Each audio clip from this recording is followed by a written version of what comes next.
बोटाच्या एका स्पर्शाने संबंध जगातील घडामोडी व दिग्गजांच्या प्रतिक्रिया पाहण्यासाठी राजमुद्रा न्यूज लाईव्ह हे ॲप डाउनलोड करा आणि आमच्या चॅनलला सबस्क्राईब करा.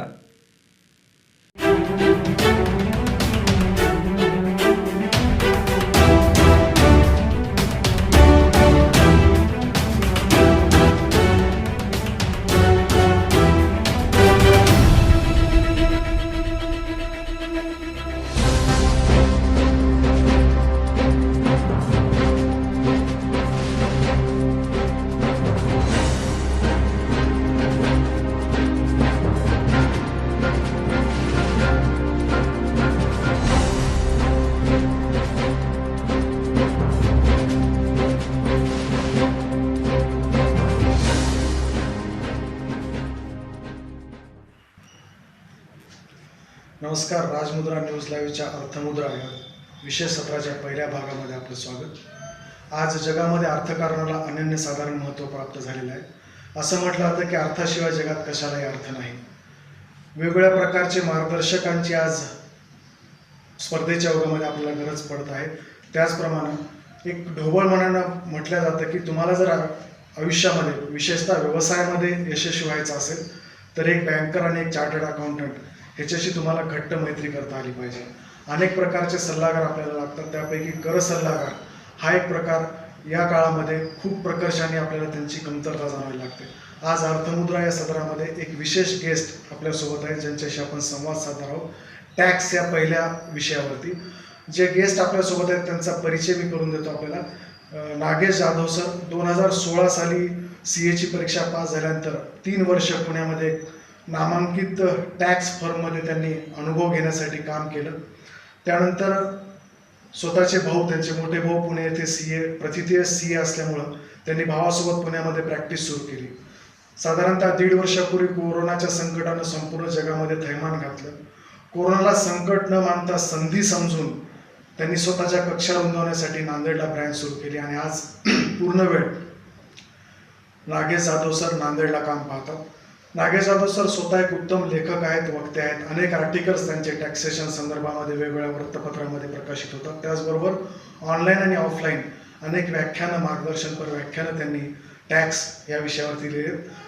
टॅक्सच्या केसेस ट्रिब्युनलपर्यंत हँडल करण्याचा त्यांचा प्रदीर्घ अनुभव आहे. आज पहिल्या भागामध्ये केवळ टॅक्स कर प्रणाली ह्याविषयी बेसिक माहिती आपण त्यांच्याकडून करून घेऊया. सर्वप्रथम मी राजमुद्रा न्यूज लाईव्हच्या अर्थमुद्रा या पहिल्या भागामध्ये नागेश जाधव सरांचं स्वागत करतो. सर नमस्कार. नमस्कार सर, सगळ्यात पहिले आमच्या दर्शकांना एक सांगा की टॅक्स ज्याला आपण कर म्हणतो, टॅक्स म्हणजे नेमकं काय आणि या टॅक्सचा थोडक्यात इतिहास काय आहे? कसं आहे की हा सगळ्यात महत्त्वाचा प्रश्न तुम्ही आज विचारलेला आहे की टॅक्स म्हणजे काय. तर टॅक्स हे एक अशी गोष्ट आहे की जगामध्ये 2च गोष्टी अटळ आहेत किंवा निश्चित आहेत असं म्हणता येईल. एक तर मृत्यू आणि दुसरी म्हणजे टॅक्स. आणि बाकी सर्व गोष्टी बदलत असतात, पण ह्या 2 गोष्टी निश्चित असतात. टॅक्स म्हणजे काय? तर टॅक्स काय असते की टॅक्स ही एक प्रकारची फी आहे जी शासन आपल्याकडून जमा करून घेते किंवा भरवून घेते आणि त्याचा उपयोग आपल्यासाठी किंवा आपल्या देशाच्या डेव्हलपमेंटसाठी करण्यात येतो. तर ही जी काही फीस आहे तर त्याला टॅक्स आणि वेगवेगळ्या प्रकारचे टॅक्सेस आहेत. तर ही झाली टॅक्सची एक साधी सोपी व्याख्या. आणि टॅक्सच्या इतिहासाच्या बाबतीत बोलायचं झालं संक्षिप्तपणे तर असं की मनुस्मृतीच्या काळापासून टॅक्स हा आपल्या देशामध्ये आहे आणि त्याच परंपरा फॉलो करत आजही आपल्या देशामध्ये तीच टॅक्स व्यवस्था चालू आहे. आणि आपलं जे टॅक्स स्ट्रक्चर आहे भारतामधलं तर मॅक्झिमम सोशल वेलफेअर या कन्सेप्टवर आधारित आहे. तर हा झाला थोडक्यात इतिहास. आणि मुख्य म्हणजे प्रश्न असा की जेव्हा आपण कोणाला विचारतो की तुम्ही टॅक्स भरता का, तर त्याच्यातले 30% लोक असं म्हणतील की मी टॅक्स भरतो आणि 70% लोक असं म्हणतील की नाही, मी तर कुठलाही टॅक्स भरत नाही. पण त्यांना हे माहीत नसते की त्यांनी जे काही गोष्टी दिवसभरात हे केलेल्या आहेत, वापरलेल्या आहेत, त्याच्यावर ऑलरेडी टॅक्स लागून आलेला आहे. सकाळी उठल्यापासून टूथब्रश पासून ते रात्री झोपेपर्यंत ज्या काही गोष्टी तुम्ही वापरता याचं आपलं कोलगेटचं उदाहरण घ्या, तर त्याच्यावर ऑलरेडी जीएसटी वगैरे लागून आलेला असतो. तर तो इनडायरेक्टली तुमच्याच खिशातून गेलेला आहे टॅक्स, पण त्याची तुम्हाला कल्पना नाही. ठीक आहे, तर त्याचमुळे त्याला इनडायरेक्ट टॅक्स असं सुद्धा म्हणतात. ते आपण पुढे बघू. देशाच्या जडणघडणीसाठी टॅक्स हा अत्यंत महत्त्वाचा आहे. देशाची एकंदरीत डेव्हलपमेंट त्या टॅक्सेसमधूनच होत असते, ही माहिती सरांनी आपल्याला दिली. सर, मला एक सांगा, अनेकांच्या मनामध्ये प्रश्न असतो की मग मी का बरं टॅक्स भरावा, आपण का बरं टॅक्स द्यायचा? हा, म्हणजे आपल्या देशातील नागरिकांसाठी हा एकदम जिव्हाळ्याचा प्रश्न आहे की मी टॅक्स का भरायचा. तर बेसिकली टॅक्स भरण्यामागचं कारण असं आहे की हा जो टॅक्स आहे तो आपण शासनाला देतो, पण शासन म्हणजे कोण? मुळात प्रश्न हा आहे की लोकशाही आणि लोकांनीच निवडून दिलेले तिथं प्रतिनिधी आहेत, आणि जे आपण टॅक्स भरतो ते काय ते स्वतः ठेवून घेत नाही, तर तो एका सिस्टीमने फ्लो होऊन तो आपल्यापर्यंतच येतो. तर त्याच्यामुळे टॅक्स भरणे गरजेचं आहे. जर आपण टॅक्स भरला नाही तर सरकारकडे दुसरी इन्कम काय आहे? तर टॅक्स हा बेसिक रेव्हेन्यू सोर्स आहे शासनाचा, ज्याच्यातून सरकार वेगवेगळ्या योजना राबवतं. जसं की सबसिडीवर काही गोष्टी प्रोव्हाइड करतं, LPG गॅस असो किंवा आपल्याला मुबलक प्रमाणात ट्रान्सपोर्टेशन, रेल्वे, पुन्हा ST महामंडळ अशा सुविधा शासन आपल्याला कमी पैशामध्ये उपलब्ध करून देतं. आणि दुसरं म्हणजे जे आपल्या हे आहेत बेसिक नीड आहेत, जसं की रुग्णालय असतील, पुन्हा शिक्षण असेल, तर ह्या गोष्टी पण आपल्यापर्यंत पोहोचल्या जातात. तर त्याच्यासाठी सरकारकडे पैसा असणं महत्त्वाचं आहे, आणि त्याच्यासाठी आपण टॅक्स भरला तेव्हाच ह्या गोष्टी आपल्या देशामध्ये विकसित होतील. आणि शासनाचा जास्तीत जास्त खर्च हा ह्याच्यावर होतो, आपल्या देशाच्या सुरक्षेसाठी, पुन्हा कायदा आणि सुव्यवस्था राखण्यासाठी, पुन्हा आपले रोड्स किंवा रोड आहेत, पूल आहेत, डॅम्स आहेत, संक्षिप्तपणे याला आपण इन्फ्रास्ट्रक्चर डेव्हलपमेंट जे म्हणतो, त्याच्यासाठी तो पैसा खर्च केला जातो.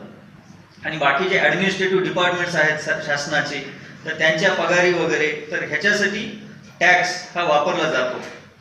तो जेणेकरून आपण जेवढा व्यवस्थितरित्या टॅक्स भरू तेवढाच शासनाकडे, म्हणजे इमानदारीने जेवढा टॅक्स भरू तेवढा शासनाकडे त्याचा इन्फ्लो वाढेल पैशाचा, आणि त्याच्यातून आपल्या देशाचा विकास होण्यासाठी मदत होईल असं म्हणता येईल. त्यामुळे सर्वांनी जेवढं शक्य आहे तेवढं टॅक्स भरणे. हा, कायद्याच्या चौकटीत बसून जर आपल्याला टॅक्स वाचवता येत असेल तर वाचवायला काय हरकत नाही. लोकांनी निवडून दिलेलं सरकार लोकशाहीमध्ये काम करतं, परंतु इनडायरेक्टली सरांनी एक सांगितलं की टॅक्स पेअर एक मायक्रो एलिमेंट आहे नात्यानं टॅक्स पेअर कडनं जी रक्कम दिली जाते ती रक्कम या देशाच्या एकंदरीत विकासासाठी वापरली जाते. त्यामुळे प्रत्येकाने आपापल्या परीनं आपल्या स्त्रोतच्या अनुसार टॅक्स भरलाच पाहिजे. सर, पहिल्या सत्रामधला हा एक अंतिम प्रश्न मी तुम्हाला विचारू इच्छितो की आपल्या देशामध्ये कोणकोणत्या प्रकारचे टॅक्सेस आहेत? आपल्या देशामध्ये मुख्यतः म्हणायला गेलं तर 2 प्रकारचे टॅक्स आहेत. एक डायरेक्ट टॅक्स आणि दुसरा इनडायरेक्ट टॅक्स, ज्याला की आपण प्रत्यक्ष कर आणि अप्रत्यक्ष कर असं म्हणतो. तर डायरेक्ट टॅक्स जो आहे त्याच्या अंडर येतो इन्कम टॅक्स. आता फक्त डायरेक्ट टॅक्सच्या अंडर आता फक्त इन्कम टॅक्स हा एकच राहिलेला आहे. पहिलं वेल्थ टॅक्स, गिफ्ट टॅक्स असे वेगवेगळे टॅक्स असायचे, जे की आता पूर्णपणे बंद झालेले. आता फक्त इन्कम टॅक्सच आहे. आणि इन्कम टॅक्स हा जो टॅक्स आहे त्याला डायरेक्ट टॅक्स का म्हणलं जातं? कारण तो व्यक्तीच्या स्वतःच्या इन्कमवर चार्ज केला जातो. जसं की मी समजा 10 लाखाच्या वस्तू कोणाला विकल्या, आणि त्या वस्तू मी 10 लाखाच्या विकण्यासाठी माझा जो खर्च झाला तो समजा 8 लाख रुपये माझा खर्च झाला, तर माझी इन्कम किती झाली? तर 10 लाख नाही, माझी इन्कम 2 लाख रुपये आहे. 10 लाख मायनस 8 लाख रुपये, तर जे 2 लाख रुपये आहेत त्याच्यावर टॅक्स लागेल.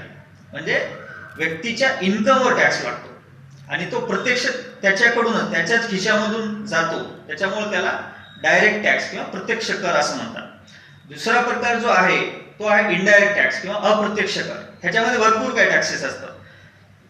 तर हा जो टॅक्स आहे याला अप्रत्यक्ष कर किंवा इनडायरेक्ट टॅक्स कशामुळे म्हणले जातात, कारण तो टॅक्स जो वस्तू त्या सुविधा किंवा वस्तू प्रोव्हाइड करतो, जो व्यक्ती वस्तू किंवा सुविधा प्रोव्हाइड करतो तो त्याच्या खिशातून जात नाही, तर जो व्यक्ती ॲक्च्युअलमध्ये तो त्या वस्तू किंवा सुविधा त्याचं कन्झम्पशन करतो, सोप्या भाषेत सांगायचं झालं तर एंड युजर जो आहे त्या सर्व्हिसेसचा किंवा गुड्सचा, तर त्याच्याकडून तो टॅक्स घेतला जातो. त्याच्यामुळे त्याला इनडायरेक्ट टॅक्स असं म्हणतात. तो डायरेक्टली कलेक्ट नाही केला जात. जसं की मी सुरुवातीलाच एक्झाम्पल दिलं टूथपेस्टचं किंवा आपल्या ब्रशचं, तर तो माझ्या खिशातून गेलेला आहे, ऑलरेडी टॅक्स कलेक्ट केलेला आहे, पण मला माहिती नाही की माझ्या खिशातून टॅक्स गेलेला आहे म्हणून.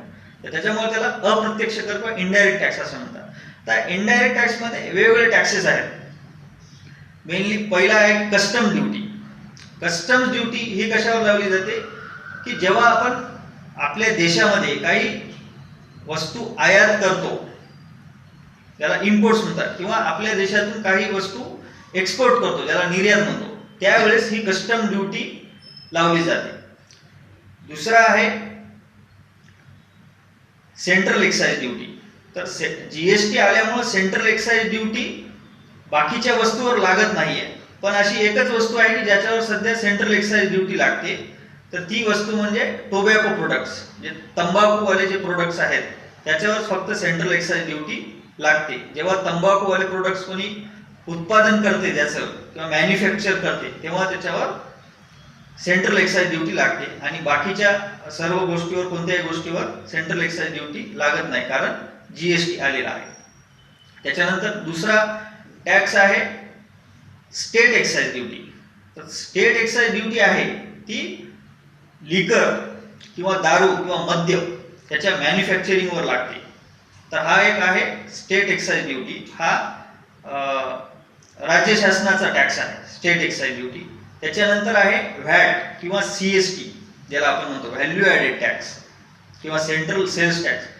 तर जनरली अशी कन्सेप्ट आहे की जीएसटी आल्यामुळं व्हॅट राहिलेला नाहीये किंवा सीएसटी राहिलेली नाहीये. तसं अंशतः ती गोष्ट खरी आहे, कारण ज्या गोष्टी जीएसटी मधून वगळण्यात आलेल्या आहेत त्याच्यावर आजही व्हॅट किंवा सीएसटी लागते. जसे की उदाहरणार्थ अशा दोनच गोष्टी जीएसटी मधून वगळलेल्या आहेत, जी म्हणजे दारू किंवा लिकर, आणि दुसरा आहे पेट्रोलियम प्रोडक्ट्स. तर त्या पेट्रोलियम प्रोडक्ट्स आणि लिकरवर आजही व्हॅट लागतो, जीएसटी लागत नाही. आणि जर ह्या वस्तू आपण एका राज्यातून दुसऱ्या राज्यात विकल्या तर त्यालाच सीएसटी लागतो. पुन्हा तिसरा आहे मेन म्हणजे GST, goods and services tax, वस्तू व सेवा कर. तर हा टॅक्स जुलै 2017 मध्ये आलेला आहे. तर ह्या टॅक्सेसमुळे बरेचसे बाकीचे टॅक्सेस निघून गेलेले आहेत. हा टॅक्स प्रत्येक म्हणजे आपल्याला म्हणायचं झालं तर अशा फार काही कमी गोष्टी ज्याच्यातून सुटलेल्या आहेत की ज्याच्यावर जीएसटी लावला जात नाही. बाकीच्या सर्व वस्तू किंवा सर्व्हिसेस असतील तर त्याच्यावर जीएसटी हा टॅक्स लावलेला जातो. आता जीएसटी मध्ये 3 प्रकारचे जीएसटी असतात. एक सेंट्रल जीएसटी, पुन्हा दुसरा स्टेट जीएसटी आणि इंटिग्रेटेड जीएसटी. ते आपण नंतरच्या सिरीजमध्ये बघू. हे झाला जीएसटी बद्दल. तिसरा आहे स्टॅम्प ड्युटी. स्टॅम्प ड्युटी ही एखादी इम्युएबल प्रॉपर्टी वगैरे विकली किंवा बाकीचे काही प्रॉपर्टी डिलिंग्स असतील तर त्याच्यावर हा टॅक्स लावला जातो, आणि हा राज्य शासनाचा टॅक्स आहे. त्याच्यानंतर एंटरटेनमेंट टॅक्स असतो. तर हा एंटरटेनमेंट टॅक्स जो आहे तो लोकल बॉडी, जे की आपले म्युनिसिपल कॉर्पोरेशन वगैरे असतील तर ह्यांच्याद्वारे लावला जातो. आणि दुसरा एक टॅक्स आहे तो म्हणजे लोकल बॉडी टॅक्स, ज्याला आपण प्रॉपर्टी टॅक्स वगैरे म्हणतो. दरवर्षी आपल्याला जे प्रॉपर्टी टॅक्स वगैरे असतो तर तो, हे जे टॅक्सेस आहेत हे जीएसटी मध्ये सबज्युम झालेले नाहीत. जीएसटी आल्यानंतर पण हे टॅक्सेस चालू आहेत. तर हे झाले इनडायरेक्ट टॅक्सेस. आणि हे जे इनडायरेक्ट टॅक्सेस असतात ह्याचं बर्डन एंड युजर कंझ्युमरला ट्रान्सफर झाल्यामुळं त्याला त्याची कल्पना नसते की हा टॅक्स आपल्या खिशातून गेला, आणि त्याच्यामुळे त्याला इनडायरेक्ट टॅक्स असं म्हटलं जातं. तर हे होते महाराष्ट्रातील एक नामांकित अर्थतज्ञ चार्टर्ड अकाउंटंट नागेश जाधव. इथून पुढच्या काळामध्ये सुद्धा राजमुद्रा न्यूज लाईव्हच्या अर्थमुद्रा या सदरामध्ये आयकर आणि वस्तू व सेवा कर ह्याच्यावरती शेकडो प्रश्नांची उत्तरं घेऊन नागेश जाधव सर आपल्याशी संवाद साधणारच आहेत. तत्पूर्वी मी आमच्या दर्शकांना एक आवाहन करू इच्छितो की तुमच्या मनामध्ये टॅक्सेस विषयी कुठलेही प्रश्न असतील तर कृपा करून या व्हिडिओच्या कमेंट बॉक्समध्ये टाका. तुमच्या सर्व प्रश्नांची उत्तरं नागेश जाधव सर पुढच्या भागामध्ये देतील. आज या पहिल्या भागासाठी नागेश जाधव सरांनी आपला बहुमूल्य वेळ दिला आणि अर्थमुद्रा या विशेष सत्रामध्ये आपणाशी संवाद साधला. त्याबद्दल राजमुद्रा न्यूज लाईव्हचे editor in chief Sangameshwar Landge आणि त्यांच्या संपूर्ण टीमच्या वतीनं मी सरांचे आभार मानतो. सर धन्यवाद. धन्यवाद. ताज्या घडामोडी पाहण्यासाठी राजमुद्रा न्यूज लाईव्हला सबस्क्राईब करा, बेल आयकॉन प्रेस करा.